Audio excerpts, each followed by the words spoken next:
prodigue sans pardon qui le cherche. Nul n'est trop loin pour Dieu, viennent les larmes pour le Fils rebelle, joyeux retour au Père. La paix du Christ soit avec vous. Aujourd'hui, c'est le deuxième dimanche du temps de Carême, année B.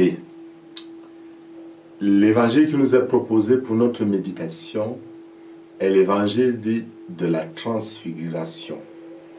Jésus qui va monter sur une montagne avec 3 de ses disciples. Mais la première lecture nous parle aussi d'une montagne.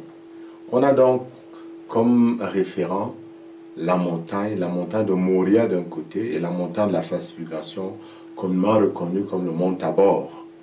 Et avec des gens qui se mettent en pèlerinage et feront tous les deux une expérience de rencontre avec Dieu. Pour le texte de la première lecture, nous voyons Abraham, à qui Dieu a demandé de partir et d'aller sacrifier son fils, et Abraham accepte. Abraham accepte cette démarche, se confiant entièrement à Dieu. Mais il faut qu'il y ait ce sacrifice spirituel de son fils.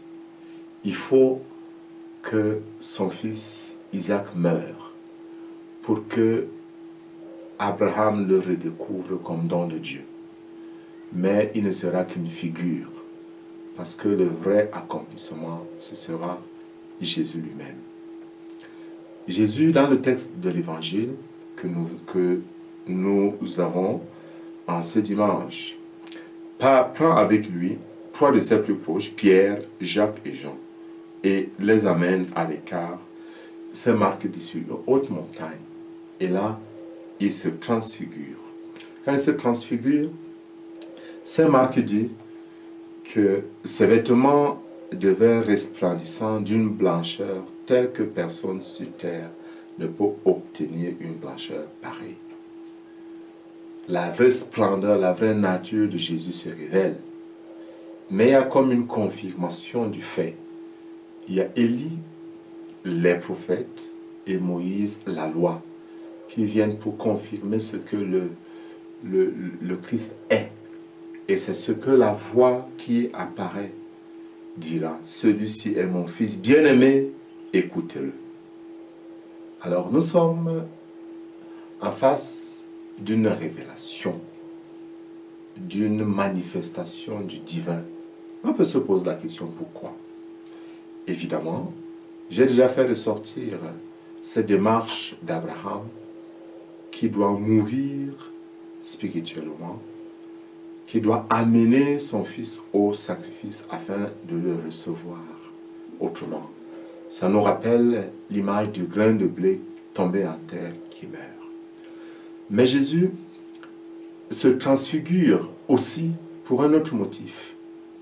Pour lui, il ira jusqu'au bout de son propre sacrifice avec ses disciples qui sont les plus proches, qui seront scandalisés. Il faut bien qu'il y ait avant cela quelque chose qu'on peut appeler le renforcement de leur foi.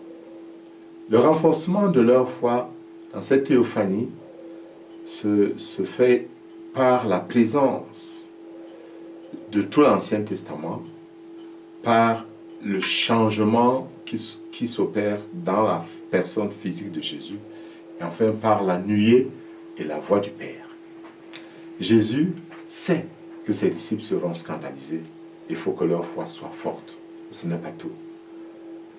La transfiguration est aussi prélude à ce que Jésus accomplira après. La résurrection. Sa résurrection sera la transfiguration finale. Et nous savons que cette transfiguration nous entraîne aussi. Donc, il y a aussi le fait que Jésus se transfigure pour que nous aussi nous soyons transfigurés. Je me permets de dire que ce n'est pas pour épater ses disciples. Seuls les petits charlatans épatent. Dieu ne se révèle jamais pour épater, mais pour donner la vie. Jésus est transfiguré aujourd'hui pour que nous puissions apprendre chacun à monter sur le mont Tabor et nous laisser transfigurer. Le mont Tabor deviendra donc pour nous toute Eucharistie célébrée ou participer intensément, toute prière à laquelle nous serons vraiment présents. Et ça peut être ma chambre qui devient un mont Tabor.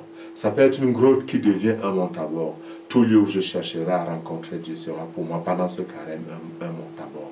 Cherchons des monts Tabor, recollection, retraite, pèlerinage, visite, mais dans tous les cas des lieux qui peuvent nous permettre de sortir de la médiocrité, de nous laisser transfigurer par le Christ, de nous laisser transformer par Jésus, d'entendre la voix du Père qui nous dit « Celui-ci est mon Fils bien-aimé, écoutez-le ».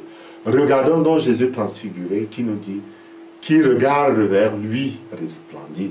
Si nous regardons vers Jésus, nous resplendirons. Sa transfiguration habitera aussi notre cœur. Que Jésus, dans sa bonté immense, nous comble de sa grâce. Que le Père habite dans nos cœurs et que l'Esprit Saint nous illumine. Que nous soyons bénis au nom du Père et du Fils et du Saint-Esprit. Amen.